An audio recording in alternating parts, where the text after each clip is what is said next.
Assalamualaikum warahmatullahi wabarakatuh. Perkenalkan, saya Wina Supriyatini, NIM 71014199198 dari Rombel PAPB. Saya di sini akan mereview tentang stabilitas sistem perbankan dan kebijakan moneter, keterkaitan dan perkembangannya di Indonesia.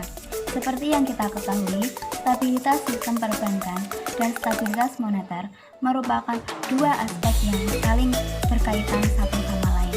Apabila keduanya stabil, maka proses perputaran uang dan mekanisme transmisi kebijakan moneter berjalan dengan baik. Dengan demikian, stabilnya sistem perbankan akan menentukan efektivitas pelaksanaan kebijakan moneter. Perbankan mempunyai fungsi dan peran berdasarkan perspektif mikro dan makro, yaitu yang pertama, sebagai lembaga kepercayaan untuk simpanan dana masyarakat, perbankan mempunyai fungsi khusus untuk menciptakan uang dan mekanisme pembiayaan dalam perekonomian.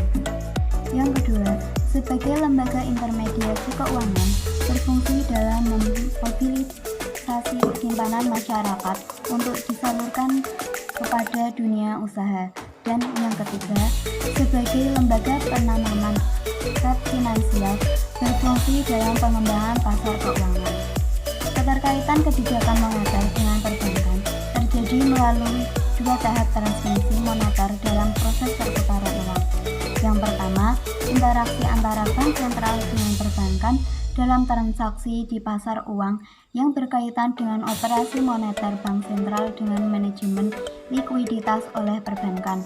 Yang kedua, interaksi perbankan dengan pelaku ekonomi di sektor real dalam proses intermediasi keuangan dalam berbagai aktivitas ekonomi. Kondisi perbankan berpengaruh terhadap bekerjanya dan efektivitasnya saluran transmisi moneter, khususnya saluran uang, saluran kredit, dan saluran suku bunga. Keterkaitan stabilitas perbankan dan kebijakan moneter sangat erat dan sangat penting. Hal ini terletak pada 4 aspek. Yang pertama, perbankan berperan penting menentukan mekanisme transmisi kebijakan moneter dalam mencapai sasaran akhir, yaitu inflasi dan stabilitas nilai tukar. Yang kedua, perbankan menghadapi resiko pasar dan pelaksanaan kebijakan moneter, khususnya perubahan suku bunga, nilai tukar, dan inflasi. Yang ketiga, sejumlah instrumen kebijakan mempunyai dua aspek pengaruh, baik pada perbankan maupun moneter, seperti reserve requirement, discount facility, maupun net open position. Yang keempat, penanganan kesulitan perbankan seperti lenders of last resort ataupun financial system settlement mempunyai implikasi penting dalam pelaksanaan kebijakan moneter. Kondisi Indonesia pasca krisis tahun 1997 hingga saat ini menunjukkan bagaimana erat kaitannya stabilitas perbankan dan sistem keuangan dengan kebijakan moneter.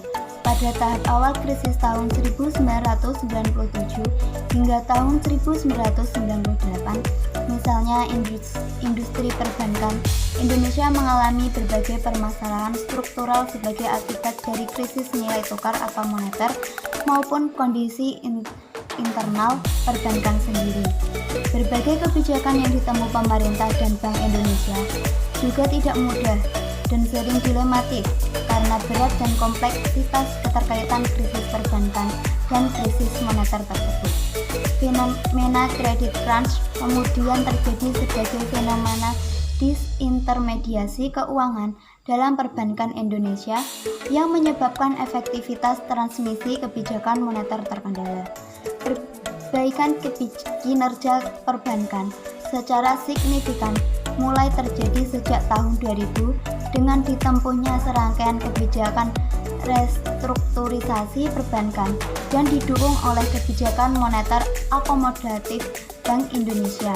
Meskipun kemudian terpengaruh dengan adanya pengetatan moneter pada tahun 2005.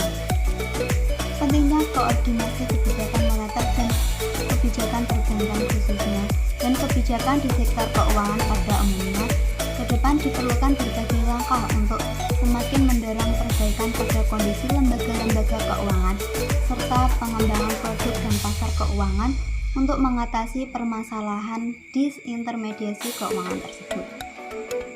Koordinasi kebijakan yang diperlukan tidak saja terbatas pada perlunya analisis yang lebih mendalam dan menyeluruh keterkaitan antara kondisi kesehatan dan stabilitas perbankan dan sistem keuangan dengan langkah-langkah kebijakan moneter, tetapi juga antara kebijakan di sektor keuangan dengan di sektor real. Sekian yang dapat saya sampaikan. Apabila ada kesalahan dan kekurangan, saya mohon maaf. Terima kasih. Wassalamualaikum warahmatullahi wabarakatuh.